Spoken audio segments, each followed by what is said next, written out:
And we're live. Are we live? Is that correct? Mm-hmm. Does it feel live? We are live.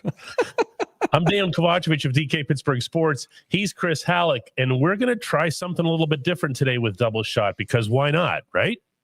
What is it? It's early March. There's nothing going on, right, Chris? Yeah. I mean, NFL free agency doesn't start until next week, and then 2 weeks ago, depending on who you believe. Right. So we're just going to try something a little bit different here and see how Double Shot goes when it's live. I remember when we launched this, Chris. Was that early in the season? That sound right? Man, I'm trying to remember. A little bit before the season, something like that. It was around that time. It was around September, I think. Yeah, and I remember the one and only regret that we heard from anybody who was part of this was, wow, so we can't be part of the show anymore, or it's not going to be live anymore, and it would be like, well, yeah, but so now we're going to see how it goes. And we see already we've got a bunch of commenters in here. We got 220 people already on board. Jerry says, hey. Vic says, double shot with an exclamation point. Deborah says, hi, DK and Chris and everyone. And Zero Trust says, live we are, which almost sounds like Yoda speak. I guess when it comes to doing this live, I guess we are going to have to embrace the Yoda, like do or do not, there is no try mantra. You know, there are pluses and minuses to being live. The plus is the obvious, is we're here, we're with you. We can address things that you bring up. We can also ignore you if you're obnoxious. We can do that too.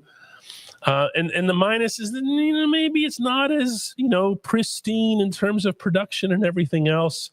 But it's something that, that works. I think. Let's try. Let's take some of what they're sending us. All right, Chris, you can have this first one. Steelers Nation says, do you think that the Steelers should just franchise tag Fields? I don't think that's an option, is it? Yeah, I mean, you can franchise tag any unrestricted free agent, and I saw it in the comments. I started pulling it up on my phone to get the numbers. If they were to franchise tag Justin Fields, it would cost $40.2 million. Oh, okay, well, that would keep him. It would keep him for sure, but you're also using two-thirds of all of your money. No. So the answer is no, and I have heard nothing that the team's actually going to be trying to franchise tag him. All right, so we can scratch that one off the list here. Reedy Bopper says it's starting to feel like Fields is going to hit free agency. Does it feel that way to you? So here's the thing when it comes to Justin and free agency. The part of this that I think is going to play a gigantic factor is his agent, David Mulugeta, who, if you don't know agents, this is the guy. Yeah, he's the guy who negotiated Deshaun Watson's contract. Okay, like this guy knows how to get. Yeah, well done, dude. Yeah, I mean, it's not his fault that the Browns were stupid enough to give him that contract, but yeah, I that's the part of it. He just has a reputation that he's going to get as many dollars as he possibly can for his clients. Now, that doesn't mean that the Steelers just absolutely cannot re-sign him. They're just going to have to pay market value. That's been my stance on this ever since this entire process started. They weren't going to be able to get him on some sort of bargain.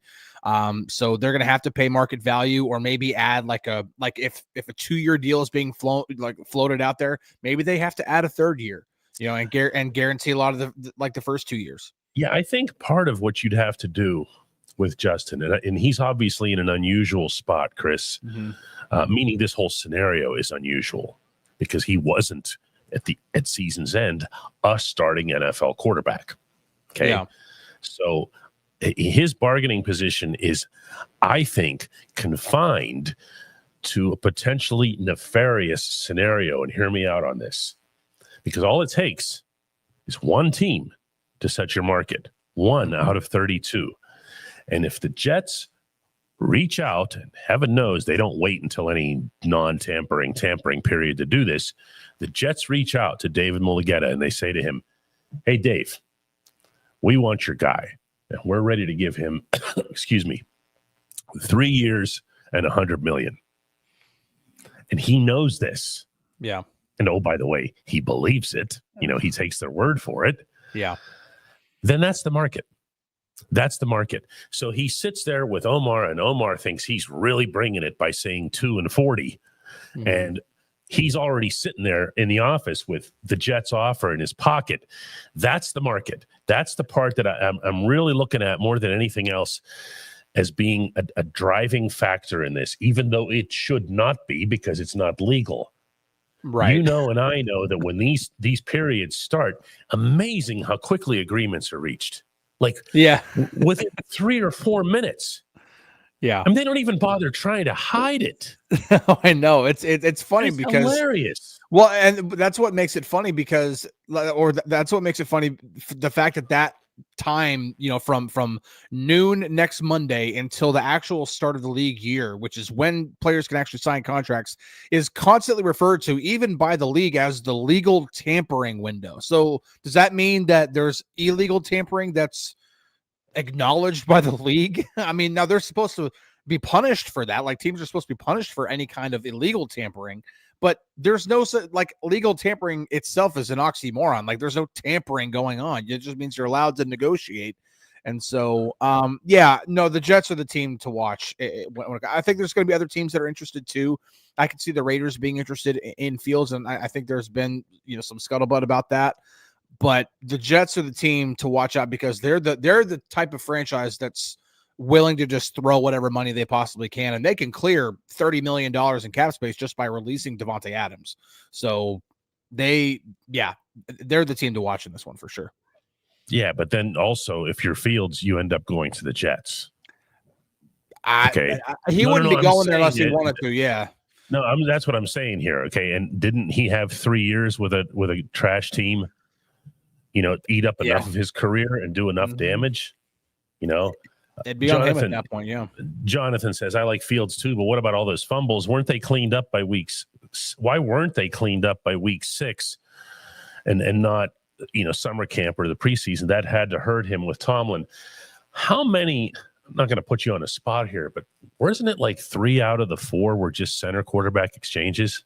I believe so. Yeah. Okay. A good portion of them were those, and he only lost one of them.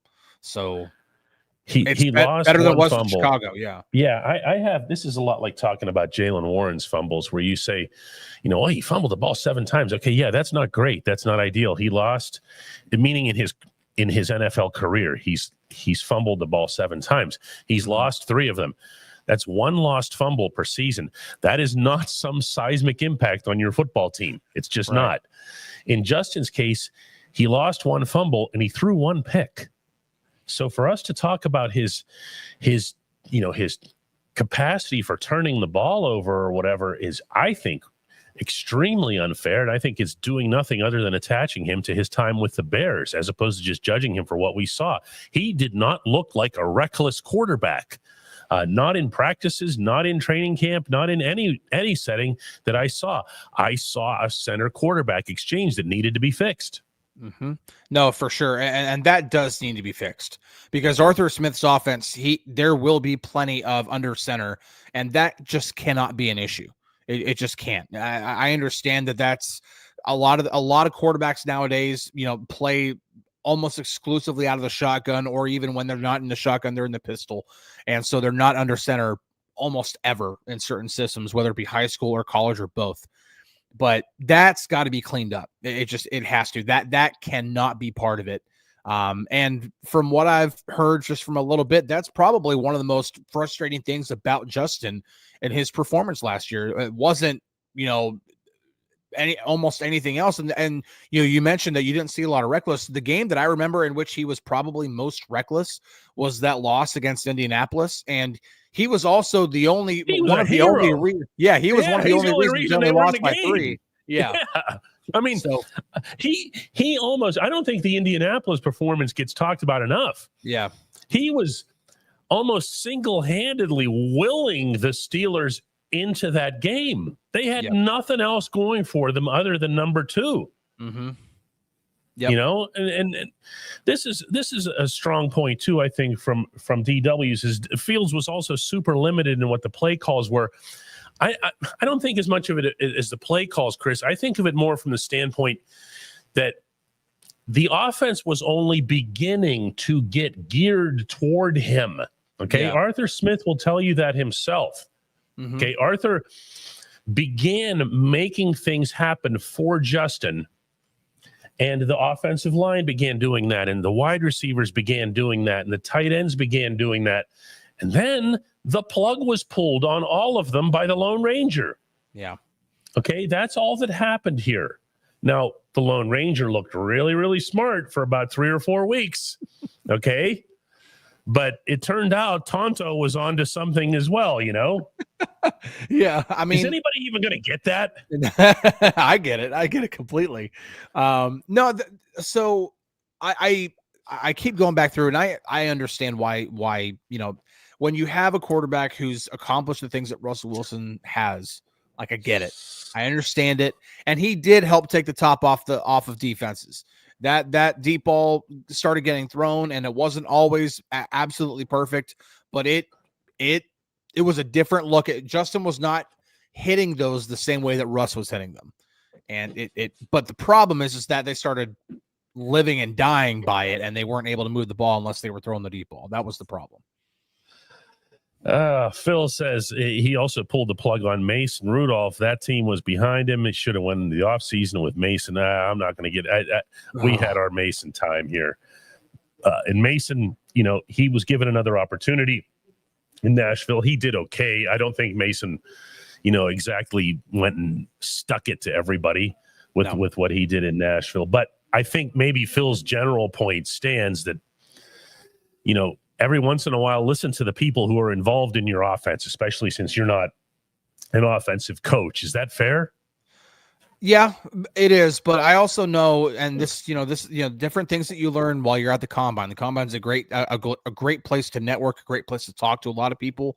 And I talked with a couple of different people that told me that they really want to see more creativity out of this offense, that they weren't exactly a lot of condensed formations, just, not really spreading defenses out, just trying to do some different things to try to, it's not predictable like Matt Canada was, but it's also lacking a little bit. And maybe that was part of the offense being installed around Russell Wilson and having to cater to the way that he plays football, because he plays football differently than almost any other quarterback who's ever played the game.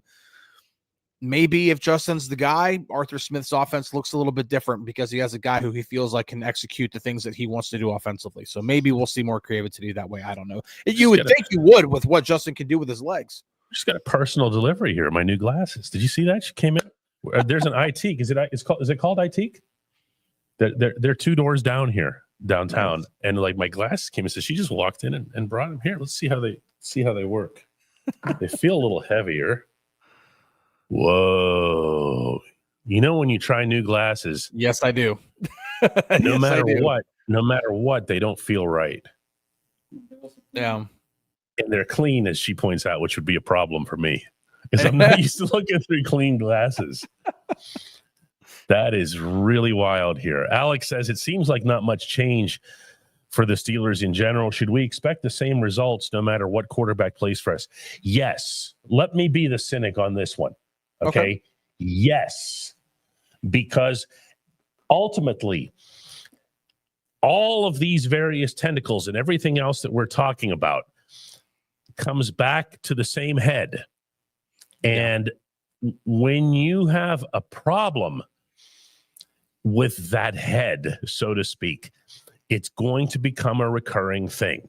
It's going to become something where, a decision is made, or a decision isn't made to be aggressive, for example. Like Mike Tomlin's lost. I don't know what's happened. He wasn't always like this, but he's lost his teeth on the football field. Okay, he's lost his aggressiveness on offense. They don't blitz anymore. I just feel like this organization needed a change, and that was the reason that I called for the change after the season ended. I can't wear these right now. It's making me funny. Yeah, these are much better because they're really dirty. You can barely see through them, but I feel comfortable. That you have him change his mindset. Who's thinking that he's going to change his mindset at this stage of his career, at his tenure in Pittsburgh? So I totally get that, but I also understand that from the perspective of if you're not good, like for example, like the offense is not considered to be aggressive and they want to run the ball more than anything else. That sounds like the kind of stuff you do, not because it's the Pittsburgh Steelers and you have to run the ball. It's also what offenses do when they don't have a quarterback. I mean, you're not going to throw the ball a whole bunch if you can't trust your quarterback to win you games. I mean, you're just not. So you're going to have to choose to go with a ground and pound game and control the clock and not turn the ball over, not put your defense in situations where they're on the field a lot and having to constantly play on short fields.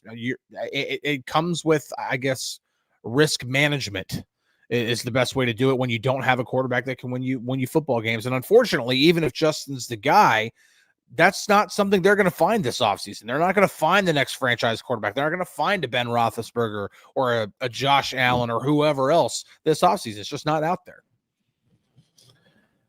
The option and play action actually means something with Justin Fields holding the ball. That opens the offense threefold immediately. See, Chris is never interested in talking about how much the offense needs to use play action. So I should probably take this one from him, right? No, he'll have this one. I love play action. God. So, I mean, especially in today's NFL. Now, granted, I will say, like, especially last year, like going into last year, I'm like, it's almost a cheat code to use play action on first down. It just because people just think you're just going to, especially for a team like the Steelers, they just think you're going to run, and then you automatically have to force the defense to start respecting the pass on first down. Now, I still think that could work in today's NFL, and I want to see more of it. And I will say read option. That's also an option with Justin as well. And but play action definitely needs to be. Not that Arthur Smith isn't afraid to utilize it. He absolutely has over the course of his career. But yeah, they need to utilize play action, especially with Justin Fields. Teresa says, yeah, but the botched exchanges were Justin Fields' fault because he isn't used to playing under center. And even though he didn't lose the ball, it put the offense behind the chains. Yeah. Okay. And here's my counter to that, Teresa. Does that feel to you, okay, without being out there on the football field, none of us, and taking snaps from Zach Frazier or whoever it would be, does that feel to you like it's a repeatable and learned skill, or does that have to be innate? It's taking a snap. Yeah. And it's taking a snap from the same individual, the same cadence. And remember Ben Roethlisberger used to judge his centers by the degree of sweat on their hands. And one of the things who was it that Ben would refer to constantly as having sweaty hands? It wasn't Marquise, obviously, because right. They wouldn't have lasted anywhere near that long. But he had somebody who had sweaty hands, and he would just constantly be like, the towel is there, man. You got to keep your hands dry and whatever else. This was in Latrobe. Believe it or not, these are humans, and they take time to get used to each other. And one of the things that happened in the preseason when there were poor center quarterback exchanges was, and Chris, you and I saw this in Latrobe, was that Justin and Zach Frazier or Justin and Nate Herbig would go off to someplace separate on Chuck Noll Field or even to a separate field and just do that. Yeah. And just do that. You could do that 300 times a day and get really, really good at it. It's like when they tell punters, you also got to become a holder for the kicker. How many of them fail at that? Yeah. They all get real good because of just incessant repetition. I think it's fixable is what I'm saying. No, it's definitely fixable. And again, if the Steelers sign Justin and he knows he's the guy, because he's not signing with the Steelers unless he knows he's the guy, then he can spend all offseason literally if he wants to with Zach Frazier. Center quarterback exchange. Let's go through 100 snaps a day or however many snaps a day, and let's just get this down so that by the time even OTAs come around, not even mini camp or training camp comes around, it's a non-issue, as it should be. It should not be an issue whatsoever. And I'm not saying that it's something that should just be swept under the rug and ignored. It can't, because Teresa makes a good point that instead of whatever the play call was on 1st and 10, Now, no matter what, even if you get the ball back, it's 2nd and 12. It's the same as handing the ball. It's the same as pitching the ball to Najee and losing 2 yards. It just is. It's not. There's something morally reprehensible about pitching the ball to Najee. So I feel like that's on a different plateau. Sorry. That's why I put it that way for you. Yeah. Because either way, it's 2nd and 12. It doesn't matter how you got there. It's 2nd and 12. Yeah, that one's a lot tougher. Malvo says that's insane. No quarterback should demand to start publicly. That means he's sacred. He won't cut it with competition. Malvo, that's life, man. That's life in the NFL. When you earn your right to become a free agent, NFL players have fewer rights and more restrictions than any athletes in professional team sports and big league sports. And when they get to their point where they can make their call, they've absolutely earned it. Look, Fields was dealt the ugliest hand any college player can be dealt. That is to be drafted by the Bears.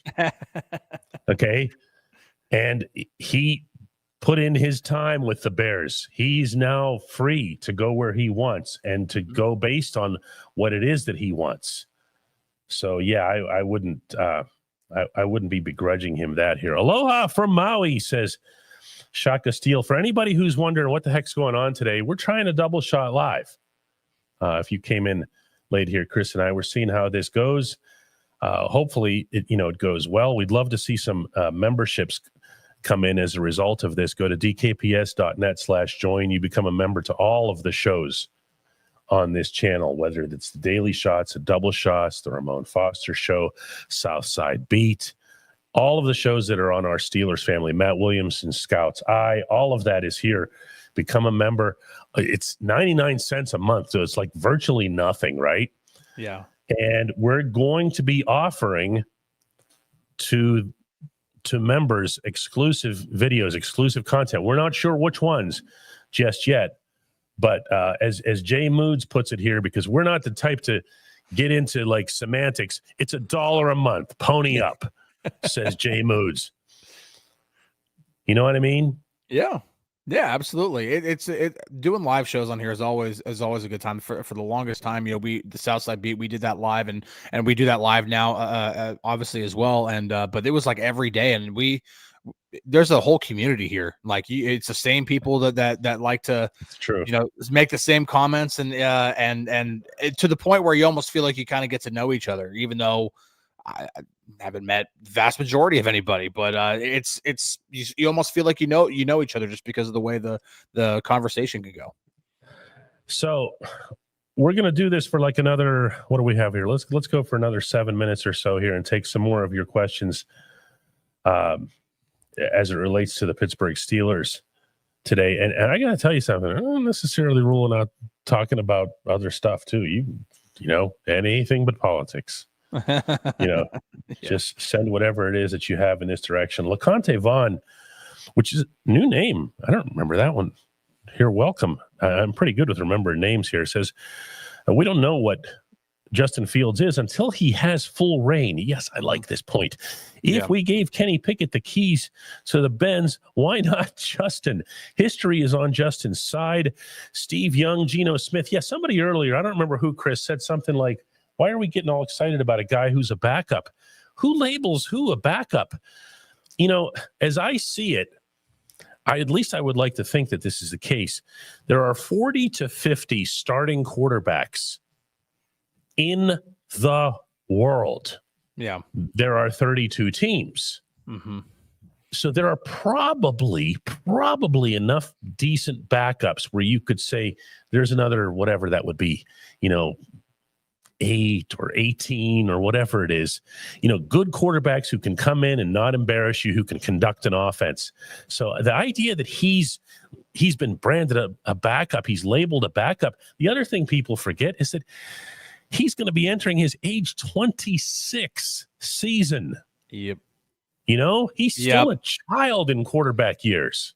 Yeah, I've spent a good amount of my offseason trying to reach out to scouts and people who have been in the game a long time and study players and watch players and get to know players and how they tick. And So I keep asking, like, when do quarterbacks mature? And from some people I heard ages 28 to 30. That's a nice average window.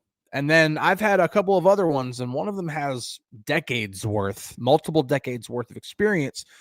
And they told me it also depends a lot on their situation. And look at Justin's situation he had in Chicago. 2 different head coaches, 2 different offensive coordinators in 3 years. Like, that's not great. And he gets to Pittsburgh with an offensive coordinator who absolutely has had success in this league, and with a head coach, which I almost don't like to bring up Mike Tomlin because of the reaction he's getting nowadays, but is still a very, very successful head coach and a very stable head coach. And he improves. His numbers improve. His not turning the ball over so much vastly improved. I mean, I'm of the mentality that who is going to put a ceiling on this guy just because he's got 4 NFL seasons under his belt? Especially when you just watched him improve. Yeah. You don't have to wonder about it. This isn't like when Mitch Trubisky came, and what you heard was that the Buffalo Bills loved what they saw behind the scenes in practice. They saw they de-Bearsified him. Okay. They expunged all of the Chicago-ness from his soul. Right. And then he gets here and you realize he's still Mitch Trubisky. This is different. You actually watched Justin. You saw him do this. You saw that accuracy, Chris, the first 4 games. Mm-hmm. People just look sometimes at pass completions. Accuracy is not about pass completions necessarily, is it? No, it's not. And he was pinpoint, man. Mm-hmm. Yeah, the one thing that he did kind of consistently miss on whenever he did miss were those passes to the flat, which that was consistent with his tape in Chicago too. And so there are little hiccups in his game that need to be fixed, that still need to be refined. But again, to your point, he's about to go into his age 26 season. You can't just automatically just write him off and say, well, he's never going to be able to figure out the passes to the flat situation, or he's never going to be able to learn how to put just a little bit more air under some of those intermediate to deep passes. Melvo's coming at you. He says, then explain, Chris, why he was trending down in his last 3 games. He wasn't, though. He trended downward a little bit, I thought, in the last 2, specifically as it related to that accuracy that I'm talking about here. But he was at such a high plateau for that accuracy that it was bound to come down. No one throws. Where was he at? 93%? He was just putting the ball exactly where it needed to be. That was freakish. That was going to have some sort of comeuppance to it. One of the things that I also heard from those first 6 games, like overall, is that he only threw 5 touchdown passes, and people were like, "That's not enough." I think that's fair, though. I think that's a fair criticism. Oh, let's hear it. I don't, because he scored 10 touchdowns. Who cares if he threw it or ran it in? Okay, you're going that way. They all count the same. They all count actually the same number of points. I'm like, it doesn't matter. I mean, okay, let's use a hockey analogy here. Does a goal count any different if you bang it in off of a rebound or if you shoot it from 50 feet away? You know what? I'll take the 50-foot roof shot. I'll take the peanut butter special. I mean, no, that's granted, just me though. it's beautiful whenever it goes in, but they all count the same. Doesn't matter if it's a garbage goal or if it's a. You mean like 10 out of the 11 goals that were scored in the game you covered yesterday at the arena? What a the worst goaltending we've ever seen. What a terrible game. Was it true that would you agree with me that the only legitimate NHL caliber goal that was scored in that game was Brian Rust's backhand wrap? That the backhand wrap was nice, but I still maintain, and I know that we both have differences of opinion on Austin Matthews, was that release just not something. It was ridiculous. It was, but you know what? He only has that release. We're going to get into ripping the Maple Leafs here, but he only has that release in games that don't matter. And my goodness, did that game not matter? Yeah, no, did that game not matter? It was a really quick release. It was 5-hole. It was. I would call that a net. Joel Blomqvist just went back down to Wilkes-Barre. He will not see anybody shoot that quickly again. Not. No. Shaka Steele gets our last word today on this special live edition of Double Shot. saying Art Rooney just needs to take the blinders off. It's so frustrating. It seems like Mike Tomlin has this franchise in his grasp too much. It has to be, but Rooney can't see what we see. It's mind-blowing. I don't have a good counter to that one. You know, there's a lot. There's a big part of me that agrees with a big chunk of that. I feel like this team needed to make a change. I feel like now was a good time for that change this offseason under this circumstance after the way this team just collapsed. But I also have a hard time believing that it hasn't been a factor for the Rooney family and for ownership in general that they don't like to pay coaches to not work. And that does not just apply to the head coach pulling in his $15 million a year. It applies all the way down to the secondary, tertiary assistant of a positional coach. I do agree with that. And I think that's, if there's really any criticism of Rooney, if you had to pick just one, I think it's that one more than anything. That there have been coaches that have not been fired that have deserved to be fired because they were still under contract. Matt Canada is probably the prime example, especially in recent years. I can't verify this and have it sourced, but if I have to make an educated guess, Mike Tomlin wanted to fire Matt Canada before the season in which he fired him mid-season. So that was 2023. I really think he wanted to fire him and he didn't. I think, again, educated guess. Because the owner does not like to pay coaches to do nothing. Exactly. You know, that's not part of the salary cap, by the way. Yeah. That's just the owner's money. Yeah. You know, meaning it's from the franchise, obviously, but it's not like it's money that you have to spend. And they don't like to spend money that they don't have to spend. You know, I think that's become really, really clear with this ownership group. Anyway, listen, guys, appreciate you. We did a half hour here. We'll see how this goes tomorrow. We're going to be cleaning up some bells and whistles and stuff like that. But I'm kind of thinking, what do you think, Chris? I think it was fun. I had a good time. Yeah. All right. Let's give it a try. Let's do live. It's something different. It's different than the Daily Shots. I didn't like the fact that it was just kind of a continuation of the Daily Shots. This is something different. We can bounce back and forth with this. We'll see how the length goes and all that other stuff. But let us know what you think. All right. So thanks, Chris. Thanks. It's fun. So here, I'm gonna see, like, I can even play a song here on the way out. Watch this.